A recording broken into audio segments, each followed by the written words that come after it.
불문하고 무관용 원칙에 따라 벌칙이 적용됩니다.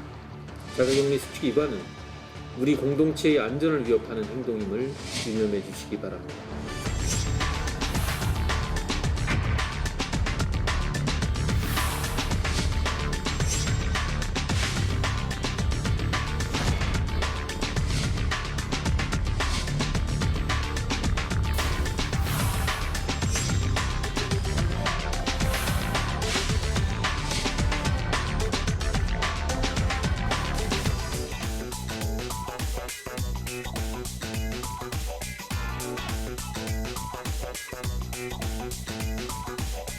채널A 기자가 수감 중인 신라젠 전 대주주 측에 접근해서 유시민 이사장의 비위를 내놓으면 검찰에 당신 가족 수사를 막아주겠다는 식으로 접근해서 강압적인 취재를 했다, 이런 의혹이 제기됐습니다. 의혹 중심에 검찰의 실세가 등장하면서 일파만파입니다. KBS의 홍사훈 기자, 양지열 변호사와 자세한 설명 들어보겠습니다. 어제 MBC가 보도한 내용입니다. 예. 채널A 기자가 신라젠의 전 대주주, 지금 수감돼 있더군요. 그렇죠. 이철 씨에게 접근해서 유시민에 대해서 당신이 아는 비위를 좀 주면 당신이 앞으로 검찰로, 특히 당신 가족이 검찰로부터 후속 수사를 받을 건데 가족 얘기를 했죠. 그걸 좀 막아줄 수 있다, 뭐 이런 이야기입니까? 가족은 살려주겠다 뭐 이렇게 한 건데, 먼저 신라젠 사건이 네. 뭔지를 알아야만 이게 이해가 되실 수 있을 네, 것 네. 같아요.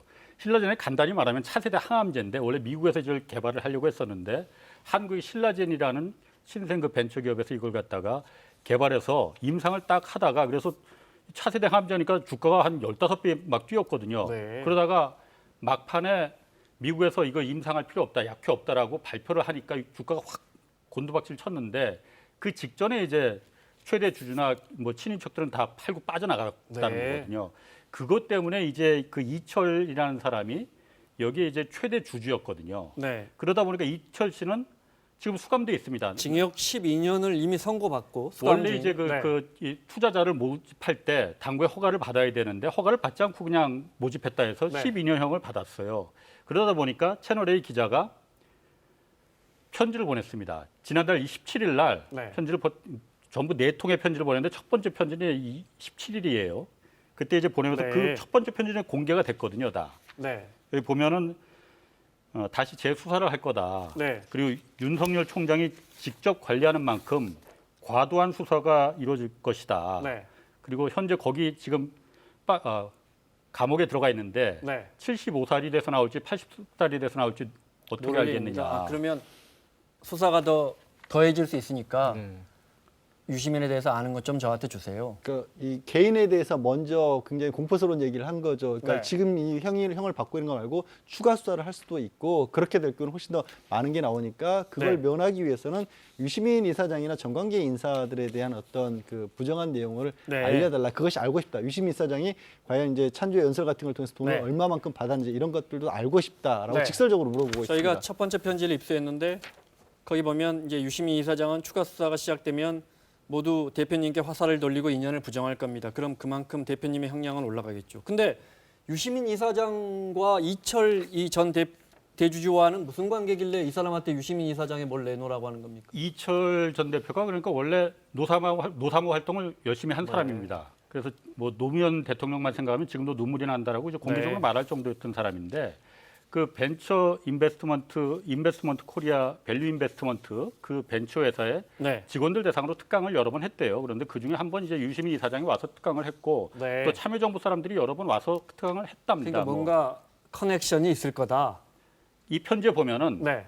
특강료로 얼마를 받았는지, 그리고 신라젠 주식을 이 참여정부 사람들이 얼마나 갖고 있었느냐, 이걸 알고 싶다. 네. 그걸 좀 말을 해달라라고 이제 접근을 한 거거든요. 어제 MBC가 공개한 녹취 내용을 저희가 그래픽으로 알기 쉽게 정리했는데 좀 볼까요? 네.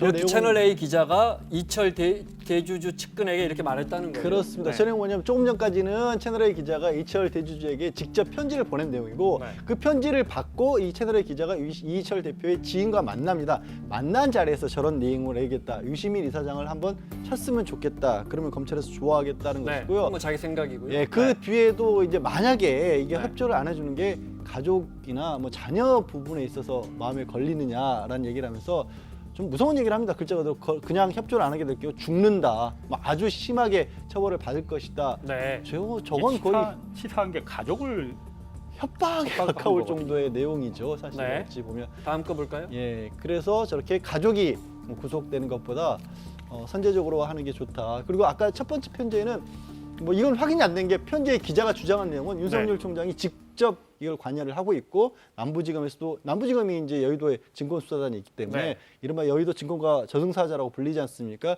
그쪽에서도 적극적으로 나서고 있다라는 주장을 이 기자가 먼저 한 다음에 확인된 게 아니까 주장입니다. 그러고 나서 저런 내용을 전하게 되면 네. 사실 저걸 받아들이는 입장에서는 거의 공포스러울 수밖에 없는 입장이었겠죠. 네. 그다음 그러니까 유시민 이사장과 당신이 좀 알고 와서 강의도 하고 그랬으니까 거기 비위를 내주면 당신에 대한 추가 수사를 좀 선처를 받을 수 있게 해주겠다. 이렇게 취재에 좀 같이 하자. 네. 협조해달라 이렇게 제안을 했다는 게 이제 이 이철 씨 측의 주장이고. 그러니까 네. 저게 편지를 보낸 거는 이제 그 이철 씨한테 네. 감옥으로 보낸 거고 만날 수가 없으니 감옥으로 보낸 그렇죠. 거고 네. 감옥에 있는 사람이 나올 수가 없으니 네. 이철 대표의 아는 사람을 통해서 채널A 기자를 만나게 했다는 거예요. 네. 무슨 말인지 들어봐라 했더니 거기서 이제 저런 얘기를 다 했다는 거예요. 네. 내가 이제 아주 그 검찰 수뇌부랑 잘 안다. 윤석열 라인하고 내가 신뢰관계가 많이 잘한다. 쌓였다. 그래서 네. 계속 볼까요? 가족은 네. 살려야 될 거 아니냐. 네. 가족도 다 털릴 수 있다라는 부분이고 저렇게 가족을 계속 들먹이거든요. 네. 그러면은 그 고리가 깨질 수 있다라고 판단을 했을 수 있겠죠. 네. 그리고 네. 또 한 가지가 이게 그 채널A 기자가 그 이철 씨가 받은 이게 이게 사실이구나 하는 걸 느꼈던 게 무슨 말을 했냐면은 검찰이 아니면 도저히 알 수 없는 사실들을 말하는데 그게 실제로 실행이 되더라는 거예요. 지난달 이게 있었지 않습니까? 이 네. 일이. 그런데 다음 달 중순에 검찰에서 당신 그 재수사 때문에 이철 대표를 한번 부를 거다 했는데 3월 12일 날 검찰에서 수사가 들어갑니다. 부릅니다. 그래요? 네. 아 그러면 이제 이철 씨 측에서는 야 이게 진짜로 나한테 진짜구나. 검찰의 칼날이 라는 쪼오는구나. 거고 또 하나는 윤석열 총장이 직접 선수들을 뽑아서 검사 6명을 배치했다. 그런데 조사를 받아보니까 남부지검에 금융조사 1부와 2부 두 부서가 같이 조사를 하더라는 거예요. 그럼 통상적으로 한 부서에 한 3명 정도 검사가 있으니까 네. 6명 이상의 검사가 있다는 거 아닙니까? 그거 보고서는 아 진짜구나 생각했을 수 진짜구나. 있다 이 말씀이죠. 네.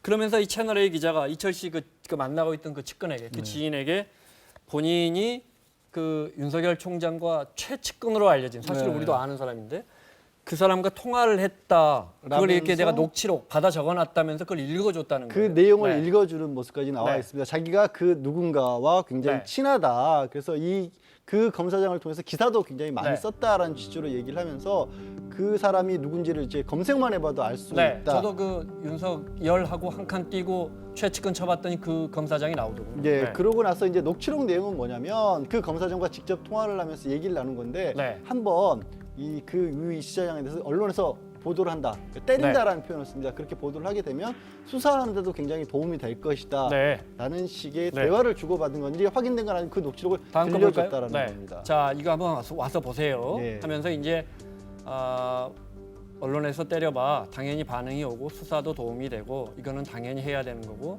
양쪽에 도움이 되는 것이다라고 검사장이 채널A 기자와 통화했다고 채널A 기자가 주장하고 있는 내용을 녹취록에서 보여준 거고요. 네. 또 MBC 보도 과정에서는 목소리를 일부 들려주기도 했는데 네. 그 지인의 입장에서 들어봤을 때는 언론에서 들어봤던 그 목소리가 맞더라. 그거는 이제 뭐 확인할 수 없고 뭐 네. 그 상황이기 때문에 잘못 들을 수도 있지만 상당히 심일세 듣는 그건 입장에서는 어쨌든 확인되지 않은 거죠. 확인되지 이 않은 거죠. 녹취록이 진짜인가는. 예, 그건 네, 이제 저기서 그래픽이 지금 준비가 됐는지 모르겠는데 네. 저는 사실 가장 그러니까 좀 뭐라고 말해야 될까 좀 분노를 느꼈던 거는 검찰 이제 그 검사장하고 통화를 한 거를 하면서 내가 그냥 채널A 기자가 자리를 깔아줄 수 있다 가족들을 위해서 하면서 검사장하고 통화를 하는데 가족들은 좀 봐줄 수 있는 거 아니냐 하니까는 검사장이 그럼 그렇게 뭐 얘기를 해보라고 하면서 그거는 양쪽에 그러니까 이철 씨한테도 좋은 거고 검찰한테도 좋은 거고 양쪽에 다 좋은 거니까 그렇게 얘기를 해봐라고 하거든요. 검찰에서 뭐라고 합니까? 검찰에서는 다 부인하고 있죠. 이런 검사장이 이 채널A 기자랑 이런 통화한 자체가 없다는 거예요. 예, 지금 네. 부인하고 있습니다. 물론 네. 그런데 이 그 편지가 오늘 하나 첫 번째 편지가 공개됐지만은 네. 아마 편지 4통 다 공개가 될 겁니다. 그리고 네. 녹취록, 녹취한 내용도 아마 다 공개가 될 거예요. 그러면은 법무부에서도 이제 감찰을 이제 할 아, 예정. 그러네요. 할 이 테고. 채널A 기자에게 이 이철 씨 지인에게 들려준 그 녹취 들어봅시다 하면 확인이 되는 거예요. 그냥 세 다 번을 나오는 만났다고 네. 하거든요. 그러니까 세 번의 녹취를 녹음을 다 했다고 하니까 네. 그게 검찰 입장 그래픽 올려주십시오. 공개가 네. 되겠죠. 근데 만약 검찰이 지금 만난 적 없다 그런 거 네. 사실 아니다 하면은 채널 A가 완전히 소설을 쓴 건데 네. 이거는 기자가 아니고 브로커죠, 브로커. 그 그럼 이렇게 네. 취재하는 방송사 이거 뉴스하면 안 되죠. 그 아직까지 뭐 확인이 안 됐으니까요. 해당 검사장의 입장도 나왔습니다. 볼까요? 신라젠 사건 수사를 담당하지 않고 있고 사건과 관련해 언론에 수사상을 전달하거나 그러니까 뭐 완전히 부인하고 있습니다. 그래서 홍상훈 기자 설명처럼 만약에 그 검사장과 채널A 기자가 일체 뭐 통화라든지 공감대가 없었다면 그러면 이제 채널A 기자는 소설을 쓰고 그 소설을 가지고 압박하듯이 취재를 그렇죠. 진행해서 뭔가 제보를 받으려고 한 게 아닌가. 그걸 검증할 수 있는 방법은 조금 전에 지적하신 것처럼 그 녹취록의 내용 가운데 현실화된 것들이 몇 가지 있다라면 신빙성이 올라가는 거죠. 그렇죠. 아까 말씀하신 것처럼 진짜 검찰에서 들은 내용이 아니면 알 수 없는 내용들이 많이 실제로 벌어졌다. 그리고 본인이 지금 주장한 게 관련 기사를 굉장히 많이 썼었다라는데 그게 만약에 단독 보도라는 이름으로 나왔는데 사실이 맞는 것이었고 검찰에서밖에 안 나온 거라면 네. 해당 검사장이 그러면, 아니더라도 네. 누군가와는 뭔가 이 기자는 아주 검찰과 아주 밀접한 밀접한 관계구나 이런 생각은 할 수 있을 것 같아요. 네. 채널A 기자가 그 이철 측근에게 어떻게 했는지 MBC 취재 기자가 한 이야기를 저희가 잠깐 담아왔습니다. 편지인데 혐의에 비해 턱없이 높은 형량을 대표님 혼자 짊어지는 건 가혹합니다. 여기에 가족까지 처벌을 받게 된다면 집안은 완전히 망가뜨리는 게 되겠지요. 책임을 혼자 떠안지 마세요. 이런 식으로 되게 사람의 마음을 후벼 파는 이제 가족이 수사받을 수 있다라는 거를 그냥 이 편지에도 그렇게 막 대놓고 쓰고요. 말하는 거는 뭐 이루 말할 수 없이 계속 가족 얘기를 합니다. 네, 채널A 기자가 가족 이야기를 하더라라는 겁니다. 그걸 취재한 MBC 기자의 목소리로 들어봤고요. 이번에는 또 다른 논란의 당사자죠. 유시민 이 보도를 본 유시민 이사장의 이야기 들어보겠습니다. 검찰을 잘 아는 어떤 분이 법률가예요. 네. 그분이 저한테 좀 이상하다고 검찰이 당신하고 좀 구속되어 있는 어떤 기업의 CEO하고 뭐 이런 문제를 가지고 엮으려고 하는 움직임이 있으니 조심해라. 저는 내가 무슨 쫄리는 게 있으면 내가 긴장을 하겠지만 내가 하나도 쫄리는 게 없는데 그리고 이제 극우 유튜버들이 뭐 신라젠 사건과 관련해서 네. 내가 감옥 갈 거라고 막 떠들어대고 네네. 그다음에 뭐 어느 지검의 신라젠 관련 금융범죄 수사팀 인력을 윤석열 총장이 뭐 보강을 했다 이런 뉴스가 나올 때마다 언론에 제 이름이 나와서 진짜 그런 걸 뭘 하려고 그러나 그런 불안감이 좀 있었어요. 윤석열 총장이 지금 그 장모님이나 혹은 부인과 관련된 여러 의혹 때문에 사실 요새 그렇게 뭐 별로 활동을 안 하시는 것 같아요. 검찰총장이. 지금 좀 총선 앞두고 나와야 되는데 왜 안 나오지? 그런 생각도 좀 하고. 그 윤석열 총장이 이런 문제로 바쁘셔가지고 나를 선볼 시간이 없으신가? 채널A 측의 입장이 나왔죠. 채널A에서는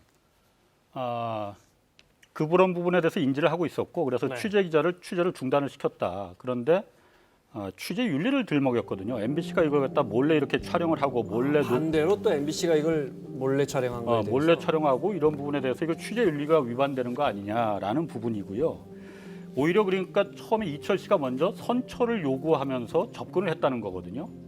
근데 네. 편지를 먼저 보냈지 않습니까? 편지를 먼저 교도소에 네. 채널A 기자가 먼저 보내서 유시민 운운하면서 가족들이 과도한 수사 어쩌고 운운하면서 편지를 먼저 보내서 협박을 한 거거든요. 근데 무슨 이철 씨가 이건 앞뒤가 맞지가 않는 거죠. 그러니까 이거는 편지와 녹취가 빨리 공개가 돼야 합니다. 그게 공개되면 그냥 정리될 것 같습니다. 네. 편지는 채널A 쪽에서 먼저 접촉을 했다는 건 이미 황희석 국장이 공개를 통해서 그건 사실상 확인이 된 것으로 보이고요. 저 채널A 입장문에서 한 군데 좀 고개를 갸웃거리게 보는 게 사건의 본류가 신라젠 관련 의혹이라고 했는데 아직 법적으로도 정식으로 검찰에 의해서도 하나도 나온 게 없거든요. 그런데도 저게 본료라라고 또 그걸 네. 해명하는 데서 주장하고 있다는 사실이 조금 저는 아니, 의아합니다. 신라전에 추가로 드러날 불법이 있다면 그것도 수사해야죠. 당연히 그런데 하고 이 문제에 대해서도 만약에 검찰과 자 마지막 시간 때문에 마지막 질문 드릴게요. 만약에 그 검찰 실세라는 검사장이 진짜 채널 A 기자와 조금의 공감대라도 갖고 이걸 했다면 아직 그 정황은 뭐 분명치 않은데 했다면 이건 큰일입니다. 명백히 문제가 되는 거죠. 일단 뭐 범죄로 따진다라면 그것이 이뤄지는 과정에서 피의 사실을 공표하기 위한 어떤 것들이 있었고 어떤 수사 기밀 같은 것들이 유출이 됐다. 아까 지적을 한 것처럼 어떤 검사들이 몇 명이 가서 언제 수사를 어떻게 할 것인가까지를 기자에게 알려줬다라는 거 아니겠습니까? 그게 검사장 신분에서 그런 행동을 했다고 한다면 저는 그건 정말 그런 일이 있을 거라고 믿지 않지만 네. 오히려 그것보다는 그것도 물론 중요하지만 이런 식으로 해서 정권의 핵심 인사를 잡을 수 있도록 이런 걸 딜해봐라는 게 만약에 검찰의 중역과 기자 사이에서 논의됐다면 그렇지 않을 거라고 믿지만 네, 그 파장 퍼질 녹취록에 겁니다. 그 채널의 기자가 어떻게 말을 했냐면은 그 뭐 사실인지 아닌지 이제 그 확인은 해봐야겠지만 감찰이라는 걸 통해서 윤석열 검찰총장이 직접 선수 6명을 골라서 투입했다라고 하거든요. 물론 허풍일 수 있습니다. 허풍일 수 있습니다. 그런데 그 전에 말했던 게 조사 들어갈 거 부를 거다. 근데 실제로 불렀고 6명 투입할 거다. 실제로 금융조사 1부와 2부 두 개 부서가 한꺼번에 수사에 들어갔고 이 부분은 사실 사실관계가 앞으로 전개되는 과정에 따라서 매우 크게 될 수가 있어요. 알겠습니다. 더 지켜보겠습니다. 또 저희 KBS 법조팀도 추가 취재를 하고 있으니까요. 네.